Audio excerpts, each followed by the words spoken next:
Hello dear friends, स्वागत है आपको अपने यूट्यूब चैनल एसडी एजुकेशन पे। आज हम लेकर के आए हैं सीडीपी के लिए मोस्ट इम्पॉर्टेंट प्रश्न, यानी सीडीपी से हम बहुत ही महत्वपूर्ण प्रश्न लेकर के आए हुए हैं जो कि सीटेट की परीक्षा के लिए बहुत ही उपयोगी हैं, बहुत ही महत्वपूर्ण हैं। आने वाली सीटेट की परीक्षा में यहाँ से जो प्रश्न हैं वो बिल्कुल देखने को मिल सकते हैं। तो बहुत ही इंपॉर्टेंट प्रश्न की श्रृंखला है ये। टॉप 10 क्वेश्चन लेकर के हम आए हैं, यहाँ से पूरे के पूरे प्रश्न बनने की संभावना है। तो यह सीटेट के लिए बहुत ही महत्वपूर्ण है।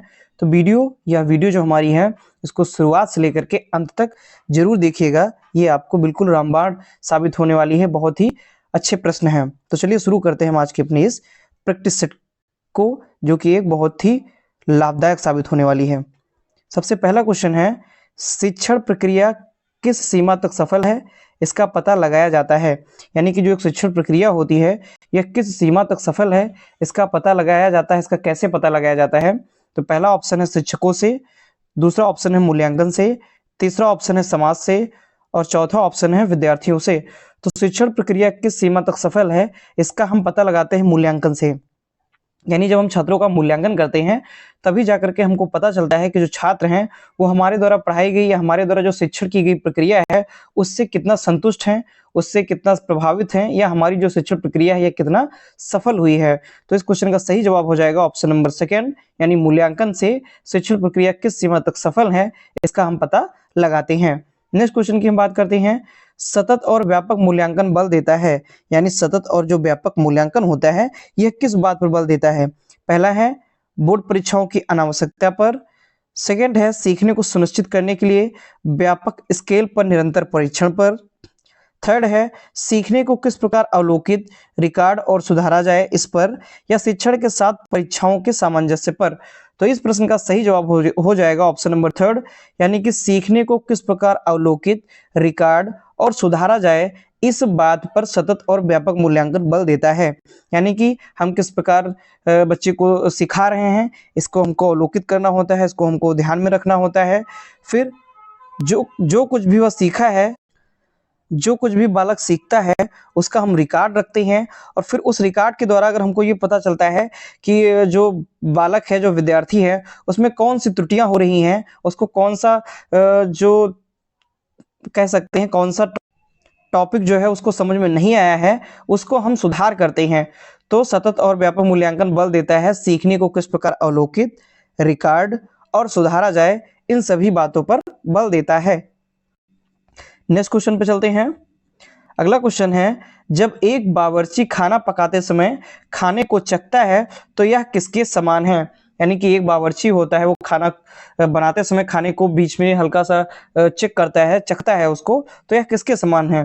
पहला ऑप्शन है सीखने का आकलन, दूसरा ऑप्शन है सीखने के लिए आकलन, तीसरा ऑप्शन है सीखने के रूप में आकलन, और फोर्थ ऑप्शन है आकलन और सीखना।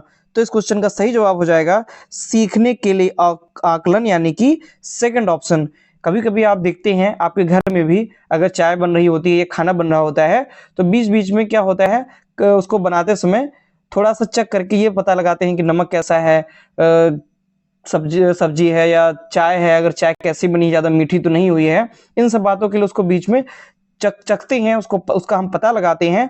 तो ये आकलन कौन सा आकलन होता है? तो यह सीखने के लिए आकलन होता है। ठीक है, तो जब एक बावर्ची खाना बनाते समय खाने को चखता है तो यह सीखने के लिए आकलन होता है। नेक्स्ट क्वेश्चन पे हम चलते हैं। अगला क्वेश्चन है, मूल्यांकन द्वारा पता चलता है, यानी कि जो मूल्यांकन होता है इसके द्वारा हमको क्या पता चलता है? छात्र के मानसिक विकास का, छात्र की शैक्षिक स्थिति तथा प्रगति का, छात्र के सामाजिक विकास का, या छात्र की सोच का। तो इस क्वेश्चन का सही जवाब हो जाएगा ऑप्शन नंबर सेकंड, छात्र की शैक्षिक स्थिति तथा विकास का। यानी कि मूल्यांकन के द्वारा हम यह पता लगाते हैं कि जो छात्र है उसकी शैक्षिक स्थिति कैसी है, यानी शिक्षा में वह कितना कुछ सीख पाया है और उसके कितनी कुछ प्रगति हुई है, उसका कितना कुछ विकास हुआ है। तो मूल्यांकन के द्वारा हम इन सभी बातों का पता लगाते हैं। नेक्स्ट क्वेश्चन पे चलते हैं। मूल्यांकन के द्वारा छात्र अपनी कमियों को जान जाते हैं। सेकंड ऑप्शन है छात्र कक्षा में प्रतिस्पर्धा करते हैं। थर्ड ऑप्शन है छात्र अपनी योग्यता में सुधार लाने का प्रयास करते हैं। फोर्थ ऑप्शन है उपयुक्त सभी लाभ प्राप्त करते हैं। तो इस क्वेश्चन का सही जवाब हो जाएगा ऑप्शन नंबर फोर्थ, यानी कि जो मूल्यांकन के द्वारा छात्र अपनी कमियों को भी जान जाते हैं, छात्र कक्षा में प्रतिस्पर्धा भी करते हैं और छात्र अपनी योग्यता में सुधार लाने का प्रयास भी करते हैं। तो ये सभी ऑप्शन सही हैं, तो इसीलिए इस क्वेश्चन का सही जवाब हो जाएगा उपयुक्त सभी, यानी ये सभी लाभ प्राप्त किया जाता है मूल्यांकन के द्वारा। नेक्स्ट क्वेश्चन पे हम चलेंगे। अगला क्वेश्चन है आंतरिक मूल्यांकन है, यानी कि जो एक आंतरिक मूल्यांकन होता है वो क्या होता है। फर्स्ट ऑप्शन है शिक्षा परिषद द्वारा मूल्यांकन, सेकंड ऑप्शन है अध्ययनरत विद्यालय के अध्यापक द्वारा मूल्यांकन, थर्ड ऑप्शन है छात्रों द्वारा स्व मूल्यांकन, फोर्थ ऑप्शन है अध्यापकों के शिक्षण का मूल्यांकन। तो इस क्वेश्चन का सही जवाब हो जाएगा अध्ययनरत विद्यालय के अध्यापक द्वारा मूल्यांकन, यानी कि जिस विद्यालय में बालक अध्ययनरत है, पढ़ रहा है, उसके जो अध्यापक होते हैं उनके द्वारा जो मूल्यांकन किया जाता है यह आंतरिक मूल्यांकन कहलाता है। तो इस क्वेश्चन का सही जवाब हो जाएगा option number second. Next question पे चलते हैं। दैनिक मूल्यांकन लाभदायक है, यानी कि जो दैनिक मूल्यांकन किया जाता है, यानी प्रतिदिन जो मूल्यांकन किया जाता है, तो यह किसमें लाभदायक है। फर्स्ट ऑप्शन है बालकों का ध्यान केंद्रित करने में, बालकों की तात्कालिक शैक्षिक स्थिति का पता लगाने में, कक्षा को अधिकाधिक तंग करने में, या फोर्थ ऑप्शन हो जाएगा शिक्षक द्वारा अपने कर्तव्य का मूल्यांकन करने में।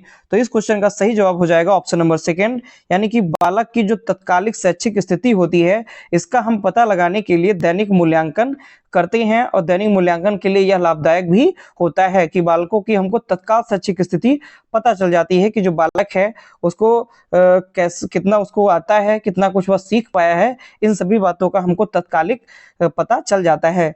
नेक्स्ट क्वेश्चन की हम बात करते हैं। मूल्यांकन में गुणात्मक पक्ष का मापन करते हैं, यानी जो एक मूल्यांकन होता है उसमें हम गुणात्मक पक्ष का मापन करते हैं, तो किसके द्वारा करते हैं। साक्षात्कार एवं अवलोकन के द्वारा, छात्रों के गुणों के स्पर्श द्वारा, लिखित परीक्षा द्वारा या मौखिक परीक्षा द्वारा।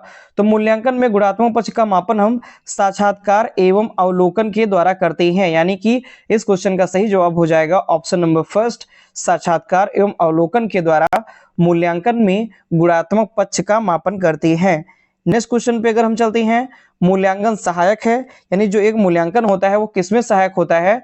तो फर्स्ट ऑप्शन है संचयी अभिलेख तैयार करने में, सेकंड ऑप्शन है अधिगम उद्देश्यों की प्राप्ति में, थर्ड ऑप्शन है अध्यापक के व्यवहार में सुधार लाने में, और फोर्थ ऑप्शन है उपरोक्त सभी, यानी उपरोक्त सभी में सहायक है। तो इस क्वेश्चन का सही जवाब हो जाएगा ऑप्शन नंबर 4, यानी कि उपयुक्त सभी, यानी मूल्यांकन जो है वह संचयी अभिलेख तैयार करने में तथा अधिगम उद्देश्यों की प्राप्ति में और अध्यापक के व्यवहार में सुधार लाने में इत्यादि में जो मूल्यांकन होता है ये सहायक होता है। तो इस क्वेश्चन का सही जवाब हो जाएगा ऑप्शन नंबर 4।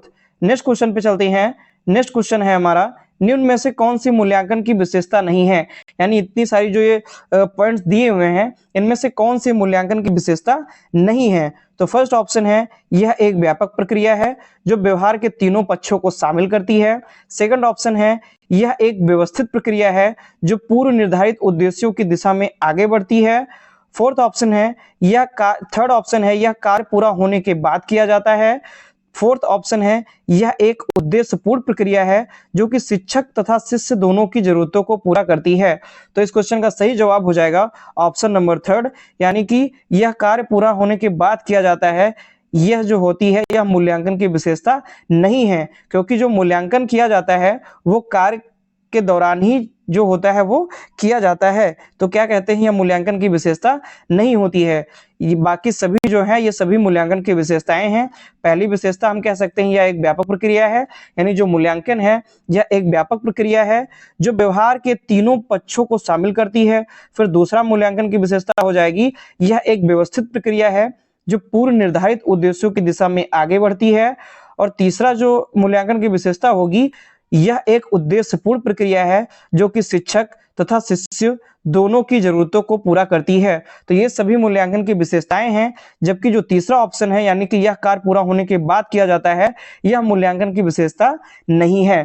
तो ये थे आज के हमारे टॉप क्वेश्चंस जो कि सीडीपी से लिए गए थे, जो कि बहुत ही इंपॉर्टेंट हैं और इन प्रश्नों में से किसी न किसी प्रश्न की बनने की पूरी संभावना है। तो अगर आप शुरू से लेकर लास्ट तक यह वीडियो हमारी देखते हैं तो आपको यहाँ से पूरा का पूरा लाभ मिलने वाला है और आप अच्छे नंबर, बेहतर नंबर प्राप्त कर सकते हैं। तो आशा करता हूं हमारी यह वीडियो आपको पसंद आई होगी। अगर वीडियो पसंद आती है तो प्लीज वीडियो को लाइक करें, अपने दोस्तों के साथ अधिक से अधिक शेयर करें और हमारे चैनल को सब्सक्राइब करें। धन्यवाद।